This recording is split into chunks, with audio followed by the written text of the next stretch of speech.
আমি ইশাকার 15তম বংশধর। আমার নাম দেওয়ান জামালদার খান কাটাচ্ছি। আর ওনার বাড়িটাও শ্মশানে পরিণত হয়ে গেছে। অনেক পর্যটকরা বিভিন্ন জায়গা থেকে আসে, আইসা অনেক আফসোস বা হতাশ হয়ে যায় যে এটা এই মহাবীর বিখ্যাত একজন ব্যক্তির বাড়ি আজকে এই অবস্থা। সরকার কি দেশে নাই? এটাকে লুটপাট করা হয়েছে। জি, চিন্তা করো কতটুকু জুলুমের মধ্যে ইশাখার 15তম বংশধর এখন জীবিত। এখন তারা কি ধরনের টর্চারের মধ্যে আছে? আমরা খুবই টর্চারের মধ্যে আছি। এরপর ইশাকার যেসব সয় সম্পত্তি বিভিন্ন মানুষ জোর দখল করে কাছে। ইশাকার একটা পরীক্ষা, বিশাল পরীক্ষা, যে পরীক্ষাটার মধ্যে লক্ষ লক্ষ টাকা মাসে আয় আসবে, রাজস্ব আয় আসবে সরকারের। সম্রাটরা বলল উনি ইশাকা, উনি কবি আবুল ফজল, উনি মানসিংহ, প্রতাপাদিত্য বলছেন। জঙ্গলবাড়ি দুর্গ এর কাছে দিঘির পাশেই আছে একটি 3 গম্বুজ বিশিষ্ট মসজিদ। লোকমুখে প্রচলিত আছে যে ইশাখাই এই মসজিদটি নির্মাণ করেছিলেন। মসজিদটিতে রয়েছে মুঘল স্থাপত্য শৈলীর ছাপ। আমি এখন পৌঁছে গেছি বাংলার 12 ভূঁইয়ার প্রধান মসনদ-ই আলা ইশাখার জঙ্গলবাড়ি দুর্গ। জঙ্গলবাড়ি দুর্গ বাংলার 12 ভূঁইয়াদের প্রধান মসনদ-ই আলা ইশাখার দ্বিতীয় রাজধানী। কিশোরগঞ্জ জেলা সদর থেকে মাত্র 7 কিলোমিটার দূরে করিমগঞ্জ উপজেলার জঙ্গলবাড়ি গ্রামে নরসন্ধ্যা নদীর তীরে এই মধ্যযুগীয় জঙ্গলবাড়ি দুর্গটি অবস্থিত। 1885 সালে তৎকালীন কোচ রাজা লক্ষণ হাজরা ও রাম হাজরাকে পরাজিত করে জঙ্গলবাড়ি দুর্গ দখল করেন। কোচ রাজা লক্ষণ হাজরা বা ইশাখার কেউই এই দুর্গের স্থপতি নয়। ধারণা করা হয় এটি প্রাক মুসলিম যুগে নির্মিত হয়েছিল। তবে ইশাখা জঙ্গলবাড়ি দুর্গ দখল করার পর এর ভিতরে কিছু স্থাপনা নির্মাণ করেছিলেন। এই দুর্গ থেকে পরে তিনি একে একে সোনারগাঁও সহ 22টি পরগনা দখল করেছিলেন। মহাবীর ইশাখা 1536 খ্রিস্টাব্দে ব্রাহ্মণবাড়িয়া জেলার সরাইলে জন্মগ্রহণ করেন। 1581 খ্রিস্টাব্দের পর থেকে 1599 খ্রিস্টাব্দ পর্যন্ত জঙ্গলবাড়িতে তিনি অবস্থান করেন। তিনি ছিলেন বাংলার 12 ভূঁইয়া বা প্রতাপশালী 12 জন জমিদারদের প্রধান। ইশাখা এবং 12 জন জমিদার একসাথে বাংলায় স্বাধীনভাবে জমিদারি স্থাপন করেন। বীর ইশাখা স্মৃতি পাঠাগার, অস্থায়ী কার্যালয়, গ্রাম জঙ্গলবাড়ি, জঙ্গল, করিমগঞ্জ, কিশোরগঞ্জ। এখানে পাঠাগারের সাইনবোর্ড আছে আর এটা শূন্য ব্যাগ, কিন্তু এখানে কোনো বইপত্র নাই এবং কোনো কর্তৃপক্ষ নাই। 1545 সালে শের শাহের পুত্র ইসলাম শাহ দিল্লির সিংহাসনে আরোহণ করার পর ইশাখার বাবা সুলাইমান খাঁ দিল্লির আনুগত্য অস্বীকার করেন। ফলে তাকে কৌশলে হত্যা করে তার 2 নাবালক পুত্র ইশাখা এবং ইসমাইল খাঁকে একদল তুরানি বণিকের নিকট বিক্রি করে দেওয়া হয়েছিল। 1563 সালে ইশাখার চাচা কুতুব খাঁ রাজকার্যে নিযুক্তি লাভ করে বহু অনুসন্ধানের পর সুদূর তুরান দেশের এক ধনাঢ্য ব্যক্তির কাছ থেকে প্রচুর অর্থের বিনিময়ে 2 ভ্রাতুষ্পুত্রকে উদ্ধার করেন। আমি ইশাকার 15তম বংশধর। আমার নাম দেওয়ান জামালদার খান। এটা ইশাকার দ্বিতীয় রাজধানী। ওনার প্রথম রাজধানীটা সোনারগাঁ পানাম সিটিতে। ওনার জন্মস্থান ব্রাহ্মণবাড়িয়া সরাই। ওনার এই যুদ্ধ দুর্গটা লোক এই কিশোরগঞ্জ জেলা পাকুন্দা উপজেলা মানসিংহ যে যুদ্ধ করছিল সেই স্থান লোক 11 সিন্ধু। মানসিংহের সাথে যে যুদ্ধ হয়েছিল ইশাখা, এটা স্থানটা কোথায় ছিল? এটা হলো 11 সিন্ধু, পাকুন্দা থানা। পাকুন্দা থানা এই 11 সিন্ধু কোন জেলায়? কিশোরগঞ্জ জেলা। কিশোরগঞ্জ জেলা পাকুন্দা উপজেলা এই 11 সিন্ধু গ্রামে ওনার যুদ্ধ দুর্গের স্থান হয়েছিল ব্রহ্মপুত্র নদীর পাড়ে। ওই শাখা মানসিংহ ওই জায়গায় যুদ্ধ হয়েছিল। আর ওনার জন্মস্থান ব্রাহ্মণবাড়িয়া সরাই। আর এটাই ওই শাখার দ্বিতীয় রাজধানী। এখানে আমরা যেখানে দাঁড়া আছি এটা ওনার ভিতর বাড়ি ছিল। 40 রাউন্ড এই যে বিল্ডিংটা দেখতেছেন এটা সহ 40 রাউন্ড চতুর্দিক দিয়ে রাউন্ড করে 40 ফুট একটা বিল্ডিং ছিল ধ্বংসাবশেষ। এখন অল্প একটু এই সাইডে আছে, আর এই পশ্চিম সাইডে আংশিক কিছু বাউন্ডারি ওয়াল আছে, আর সামনে এই যে পূর্ব সাইডে ভিতর থেকে বাড়িতে পূর্ব সাইডে ওনার দরবার হলের আংশিক কিছু আছে, আর অন্যগুলা সব কিছু ভেঙে তছনছ হয়ে গেছে। এখন এই বাড়িটি ইশাখার দ্বিতীয় রাজধানীটা, এখানে 17-18 বছর এই এলাকার থেকে উনি রাজ্য পরিচালনা করছেন। আজকে এই মোগলদের হাত থেকে দেশ স্বাধীন করে এইখানে দ্বিতীয় রাজধানী স্থাপন করার পরে 17-18 বছর এলাকা রাজ্য পরিচালনা করার পর আজকে জমিদারি নষ্ট হয়ে যাওয়ার পর, ব্রিটিশের পরে জমিদারি নষ্ট হয়ে যাওয়ার পরে আজকে ওনার বংশধর যারা আছে বা ওনার এই ভারী ঘর সয় সম্পদ বিভিন্নভাবে ব্যাহত হয়ে যাচ্ছে। আমরা ওনার বংশধর হিসাবে খুবই নির্যাতিত, নিপীড়িত, অবহেলায় দিন কাটাচ্ছি। আর ওনার বাড়িটাও শ্মশানে পরিণত হয়ে গেছে। অনেক পর্যটকরা বিভিন্ন জায়গা থেকে আসে, আইসা অনেক আফসোস বা হতাশ হয়ে যায় যে এটা এই মহাবীর বিখ্যাত একজন ব্যক্তির বাড়ি, আজকে এই অবস্থা, সরকার কি দেশে নাই? এরপর বিভিন্নজন বিভিন্ন প্রশ্ন করে আমাদেরকে, আমরা যতটুকু তাদেরকে সান্ত্বনা বুঝতে পারি দেই। আমরা একটা দিন দেখলাম যে এখানে ইশাখা স্মৃতি জাদুঘর নামে একটা জাদুঘরের সাইনবোর্ড আছে, কোনো বইপত্র নাই, কোনো আলমারি নাই, বা এখানে আলমারি আছে বাট বইপত্র নেই। আলমারি, ছোট্ট একটা আলমারি, আর এখানে কোনো মানে কর্তৃপক্ষ কেউ নাই। এটার ব্যাপারে হলো 2005 সালে এই আমাদের করিমগঞ্জ উপজেলা নির্বাহী অফিসার ছিলেন রুহুল আমিন স্যার। ওইটা এই বিল্ডিংটা পরিত্যক্ত ছিল। পরে আমার বাবা থাকা অবস্থায় বাবার সাথে কথা বলার পরে বাবার কাছে বললো যে এটা কী করা যায়। পরে আমার বাবা বললো যে স্যার আপনি এখানে ইশাখার স্মৃতি জাদুঘর পাঠাগার করতে পারেন। পরে উনি 70-80 হাজার টাকা একটা বরাদ্দ দেওয়ার পরে দেই 4-5টা দরজা আর উপরে ছাদটারে পরিষ্কার করে উনি এই কিছু একটা শেলফ দিছিল কিছু বই রাখার জন্য। পরে কিছু বইও টুইও দিছিল, কিছু চেয়ার টেবিল দিয়েছিল। পরে এটা আপনি এই যে বিল্ডিংয়ের ড্যামের কারণে দরজা কেবলগুলো ভেঙে গেছে। তারপর এখানে কিছু বই ছিল, এলাকার দুষ্ট ছেলেরা এটা শেলফের কাজটা ভাঙে বইগুলো নিয়ে গেছে। এরপরে বারবার আমরা নির্বাহী অফিসারের কাছে এটা জানাইছি, জানানোর পরে এখানে তারা কোনো মানে এটা কর্ণপাত করে না। পরে আমি ইদানিং একটা উদ্যোগ নিয়েছি আমার এক সাংবাদিক বাইরে নেওয়া, এই যে ইশাখার পাঠাগারটা অন্তত টিকায় রাখি। পরে আমরা নতুন করে একটা সাইনবোর্ড দিছি, আমরা চেষ্টা করতেছি কিছু বই টই বিভিন্ন জায়গার থেকে আনার, এইটা এই পাঠাগারটা রেজিস্ট্রেশন করার জন্য চেষ্টা চালাচ্ছি।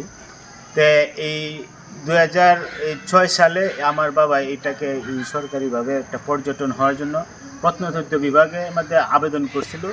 আবেদন করার পরে এই আবেদনটা মঞ্জুর হওয়ার পরে কিছু জায়গায় একর করে ওনারা এই টাকা পয়সা অনেকে পাইছে, আমরা পাইছি না।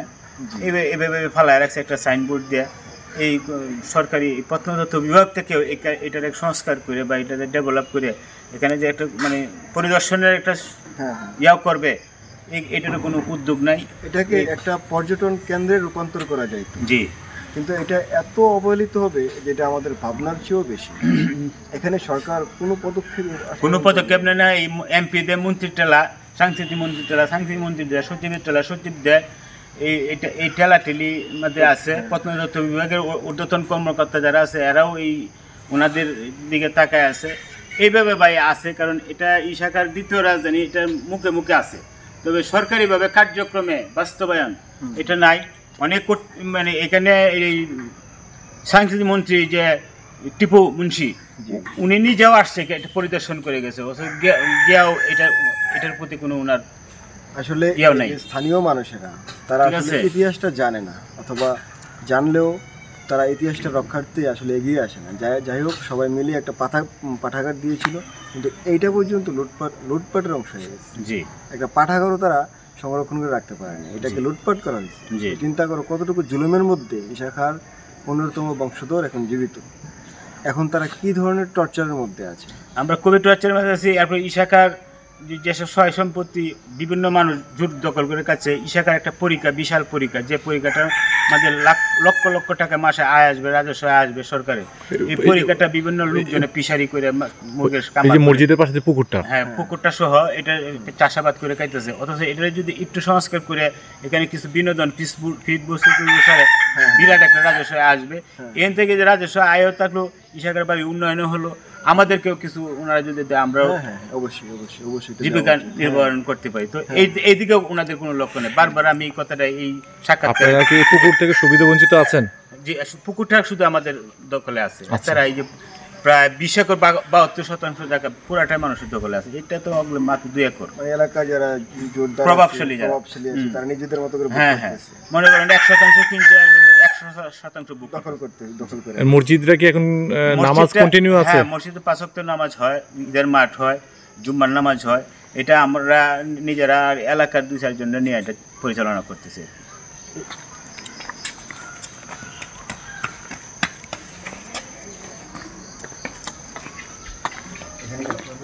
আমার ছোট ভাই থাকে আর কি। সেখান থেকে ঘুরে এই জিনিসগুলো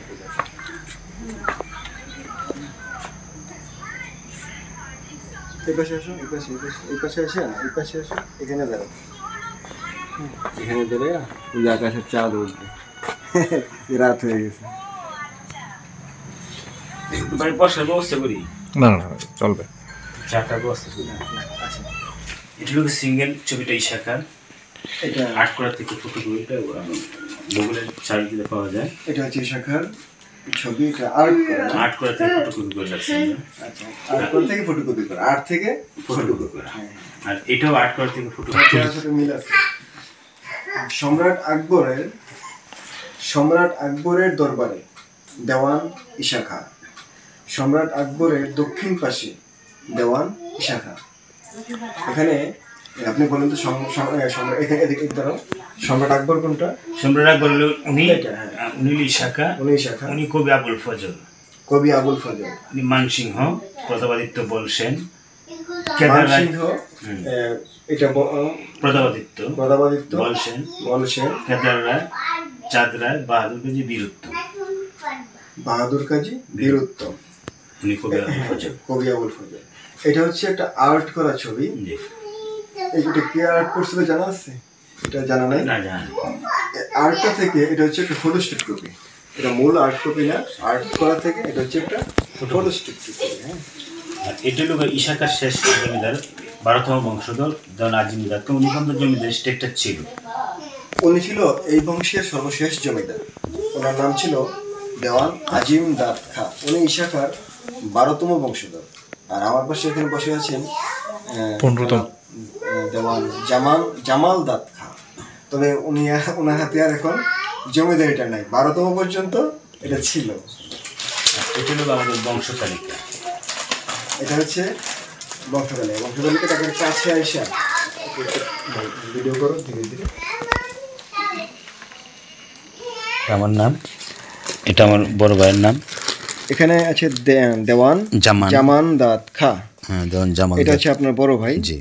তারপরে আপনার নাম হচ্ছে দেওয়ান জামাল দাদ খা, দেওয়ান মাহবুবা খানম, দেওয়ান জালাল দাদ খা, দেওয়ান মাহমুদা খানম, দেওয়ান সাব্বির দাদ খা, দেওয়ান মাকসুদা খানম। আপনারা হচ্ছেন 15তম বংশধর। আর আপনাদের আমার বাবার নাম হলো দেওয়ান আমিন দাদ খা। উনি কি জীবিত? না, উনি মারা গেছেন। আর দেওয়ান 13, হ্যাঁ, উনি হলো আমার দাদা, 13তম বংশধর। জি। আর কায়ুম দাদ খার উপরে কে আছে এখানে? 12তমটা কোথায়? এই যে 12তম দেওয়ান আজিম দাদ খা। জি, এই যে আজিম দাদ খা। আজিম দাদ খার ছবি আমরা দেখলাম। এটা হচ্ছে আজিম দাদ খা হচ্ছে 12তম বংশধর। উনি ওনার হাত পর্যন্ত জমিদারি ছিল। তারপর এর আগের পূর্বপুরুষ ছিল খোদা নেওয়াজ খা। এর আগে ছিল নবী নেওয়াজ খা। তারা 2 ভাই ছিল সম্ভবত। জি জি। তাদের পিতা ছিল শাহ নেওয়াজ খা। তার উপরে ছিল জুলকরম খা আর জুলকদর খা। ওনার নাম হচ্ছে পাগলা মসজিদ। এই যে পাগলা মসজিদ আমরা দেখলাম, কিশোরগঞ্জ পাগলা মসজিদ। হ্যাঁ, উনি হলো এই পাগলা মসজিদ, ইশাখা বংশেরই উনি। জি জি, ইশাখার বংশের। ওনাদের পিতার নাম ছিল মাসুদ খা, আব্দুল্লাহ খা, হযরত খা। জি, হযরত খা, দেওয়ান হায়াত খা, আর হায়াত খার বাবার নাম হলো দেওয়ান ইয়াজ মোহাম্মদ খা। এজাজ মোহাম্মদ খা। এজাজ আর মোহাম্মদ দেওয়ান আদম খা উনি দুজন- নিঃসন্তান। দুজন ভাই ছিল, হ্যাঁ, উনি দুই ভাই ছিল। উনি মোহাম্মদ খার দুই ছেলে। দেওয়ান মোহাম্মদ খা, দুই ছেলে জি। এই দেওয়ান মোহাম্মদ খা এবং দেওয়ান মুসা খা দুজন এরা ভাই দুই ভাই, ছিলেন। ঈশা খার দুই ছেলে। হ্যাঁ, আর দেওয়ান ঈশা খা মসনদে মসনদে আলা। আলা। ঈশা খার একজন ভাই এখানে আছে, জি, দেওয়ান ইসমাইল, উনিও ইসমাইল নিঃসন্তান। খা, উনিও নিঃসন্তান। জি। তাহলে দেওয়ান মসনদে আলা ঈশা খা। ঈশা খা, ঈশা খার পিতার নাম ছিলেন দেওয়ান রাজা রাজা কালিদাস গজদানি সিংহ, নামান্তরে গজদানি সিংহ, নামান্তরে সুলাইমান খা। উনি হিন্দু ছিলেন, পরবর্তীতে তিনি ইসলাম ধর্ম গ্রহণ করেন। জি জি। আর এগুলো ওনারা হলো ঈশা খার বাবার ঊর্ধ্বতন বংশধর। যারা ঈশা খার বাবা যে সুলাইমান খা, ওনার যারা পূর্বপুরুষ ছিলেন তাদের প্রথম থেকে আমি পরিপূর্ণ ছিলেন রাজা ধনপদ সিং, ধনপদ সিং, তারপর নিসিংহ, নৃসিংহ, উমর, সিংহ, অমর সিংহ, সূর্যদাস সূর্যদাস সিংহ, কবের, কবের সিংহ, গভীরথ, ভগীরথ সিংহ, রামদাস, সিংহ, বিশ্বনাথ, ঈশ্বর, শ্রীধর সিংহ। পরে হলো রাজা কালিদাস। রাজকীয় একটা বংশ না? হ্যাঁ, ওরা শহরে রাজপুত্র ছিল। সবাই রাজপুত্র ছিল। এই হচ্ছে দেওয়ান ঈশা খা মসনদে আলার বংশ পরিচিতি। আচ্ছা, এই যে দেওয়ান মুসা খা, তার বংশধর থেকে এই মুসা খার বংশধর এখন কোথায় আছে জানা আছে আপনাদের? এরা আজকে এই যে হরপতনগর সাহেব বাড়িতে আছে ওনারা। করে জি জি। ওর এই শহরে, জি, কিশোরগঞ্জ শহরে। কিশোরগঞ্জ শহরে থাকেন ওনারা না? জি, ওনারা কেউ নাই। 14 জেনারেশন, 15 জেনারেশনের মধ্যে 16-15 এরা চলে আসছে। এদেরকে আপনারা খুঁজে পান? মানে না, এরা কেউ নাই, মৃত, সবাই মারা গেছে। মারা গেছেন। এখন আছে কটা সদরে? এই যে ওনারা আছেন, এই যে এই যে ইশাকা রোড যেটা, না, এটা হলো হরপতনগর, এই যে পাগলা মসজিদের পাশে। সাত্তার দাদ খা, জি, জাহেদ দাদ খা, জি, জি, শুকুর দাদ খা, জি, সবুর দাদ খা, জি, খালেক দাদ খা, ওয়াদুদ দাদ খা। ওয়াদুদ। এই ওয়াদুদ দাদকাই ফুলা কেমারের মুতুয়ালি। জি। ও সোলাকে ঈদগাহ মসজিদ। ফুলা কেম ঈদগাহ তো এই যে উনি দিয়েছে মান্নান দাদকা। মান্নান দাদ খা 14তম পুরুষ, যিনি ঈশাখার 14তম পুরুষ মান্নান দাদ খা, দান করেছেন। উনি দান করেছিলেন যে সোলাকে ঈদগাহ, কিশোরগঞ্জের তাই। সোলাকে ঈদগাহ। আর এটা দেওয়ান ওয়াদুদ খা হচ্ছে বর্তমানে এটার মুতুয়ালি। মতোয়ালি। আমি জানতে চেয়েছিলাম যে ঈশাখার সম্পদের পরিমাণ তখন কেমন ছিল আর এখন আপনাদের কাগজে কলমে কেমন আছে? আমরা ঈশাখার তাকে জমিদারি স্টেটটা দেওয়া আজিম দাদকা পর্যন্ত কিশোরগঞ্জ জেলা শহরটা পুরাটাই এই বাড়ির খাজনা ট্যাক্স সব কিছু আসতো। পুরো জেলা? হ্যাঁ, পুরা জেলার খাজনা ট্যাক্স এই বাড়িতে আসতো দেওয়ান আজিম দাদকা পর্যন্ত ঈশাখার থেকে। এখন জমিদারি নষ্ট হয়ে যাওয়ার পরে কালের পরিবর্তনে আস্তে আস্তে সয় সম্পত্তি বিভিন্নভাবে ব্যাহত হয়ে গেছে, কাজ করতে চলে গেছে, মানুষের জোর দখল করে রাখছে। এরপরে আমরা এখন যারা ঈশাখার বংশধর আছি 27 একর সম্পত্তির খাজনা ট্যাক্স আমরা দিচ্ছি, আমাদের দখলে আছে 5-6 একরের মতো। আপনারা খাজনা দিচ্ছেন 27 একর সম্পত্তির খাজনা দিচ্ছি, আমাদের দখলে আছে মাত্র 5 একর জমি। 5-6 একরের 5-6 একরের মতো জমি। অথচ এই সম্পত্তিগুলো নিয়ে মামলাও চলতেছে আদালতে। মামলা চলছে? হ্যাঁ, যারা যারা কাছে দখলে।